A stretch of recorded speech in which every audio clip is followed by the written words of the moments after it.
We got two great guests in studio today for our Focus on Shelton, brought to you by our community credit union. Mark Ziegler and Robert Wilson-Hoss are on the air with me this morning. Morning, guys. Morning. Morning. Thanks for coming on for the Focus on Shelton, and big doings when the city approving the proposed location for the Y. We heard about this back on the 21st. You guys have been working on this both in a public and kind of a private partnership for a while now, so congratulations on getting so far to this step. Robert, we'll start with you. Tell us where we are additionally with this process, and what can we kind of start getting a sense of something starting to happen around here.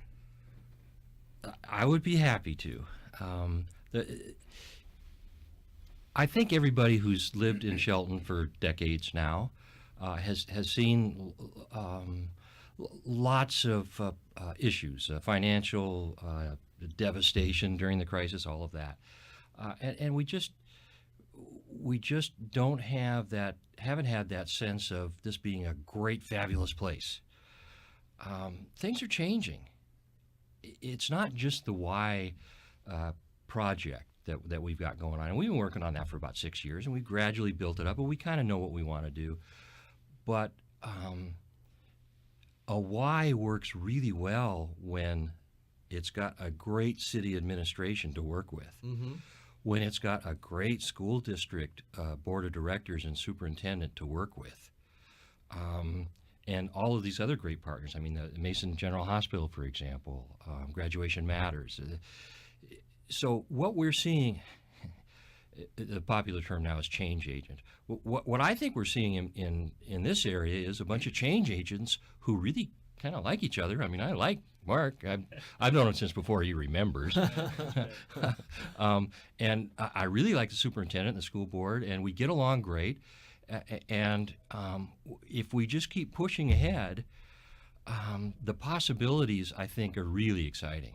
I mean, a Y building is a Y building. It's got a lot of stuff to do in it, and that was the original problem. Was there just wasn't a lot to do. I mean, Mark was the Parks and Rec guy at the city, and he did everything he could, but he was scratching and clawing, and he really didn't have the resources to put together the kind of programs that would have the kind of penetration that we want. Reach as many people as we want. But once we figured out that we needed more stuff to do, and we started thinking about a building and basketball and swimming and bowling and all of that, that's great. But then you start thinking, well, what is a Y really about? And it's not just about that. It's about,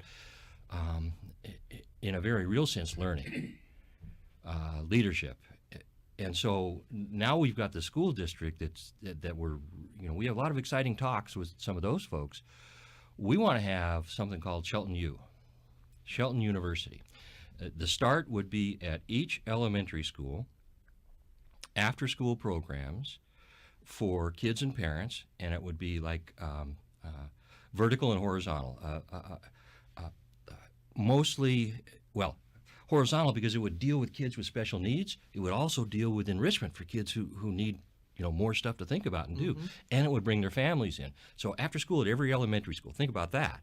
That'd be a pretty cool thing. Yeah, for sure. That's the first step. But the second step is once we build that building, we want to make that as a center for this partnership with the school district and the city and anybody else who wants to play ball. I should also mention that the county commissioners have always been really supportive as well.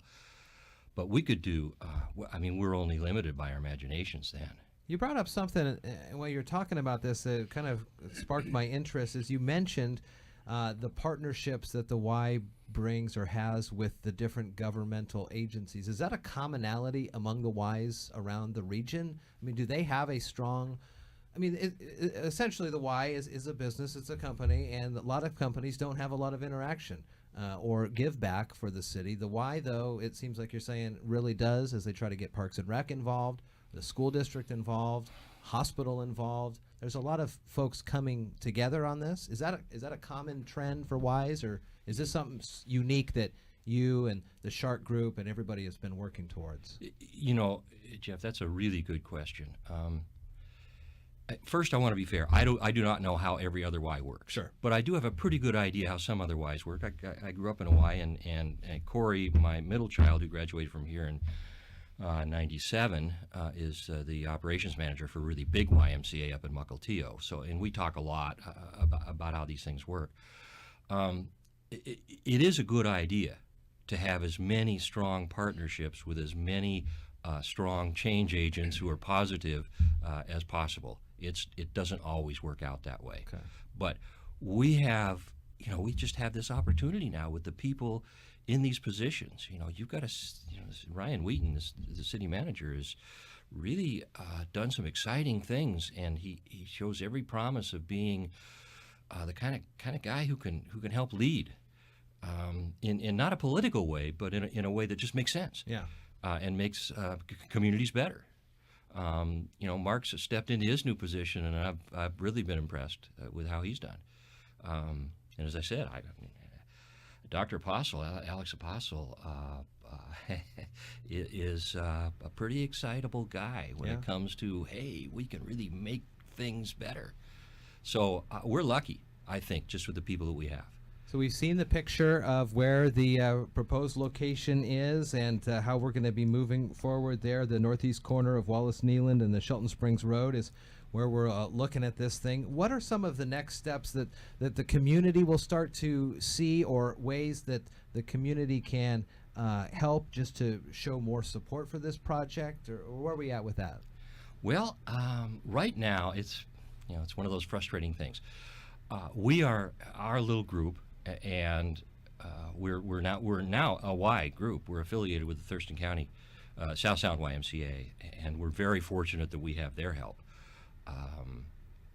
But we can't raise the $15 million it's going to cost. Right. We don't know how to do that. Bake sales aren't that ain't going to get it done. No. So right now we're raising money to pay people to help us understand how to raise money. Well, you gotta and start that's somewhere. how it's done. You gotta start somewhere.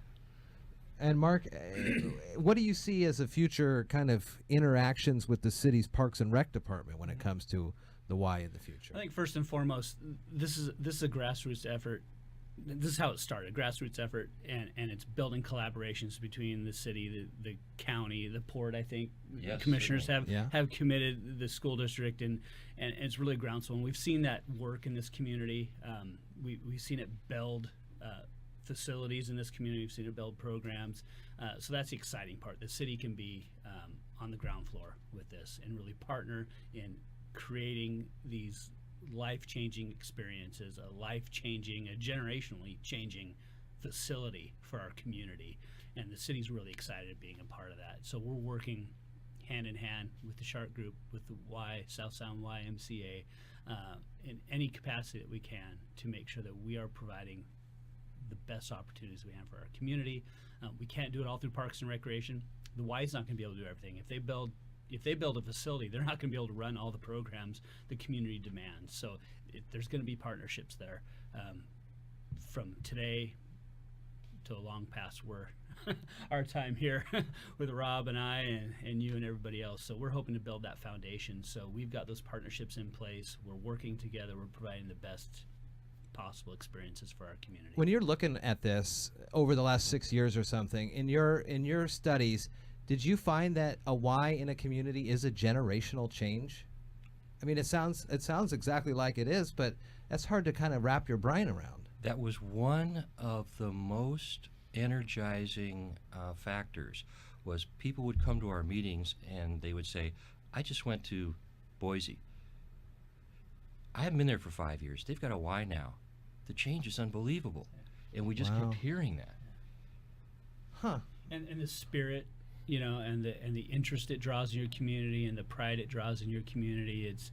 We've seen it with things like I've been through Neeland Park, Imagination Station, and Callahan Park building, and way back when I was real young, MCRA started with the local Little League, and then South Bay's Youth Soccer Park started with the soccer club, and we've had these facilities built through grassroots efforts, and it really builds that pride and continuity in your community, and a Y just will just expand upon that and be that monument, I guess, that'll stand For sure. for a long time. Yeah. Well, really looking forward to following along with the progress. We're kind of running short on time. I know we got to get out of here by 9.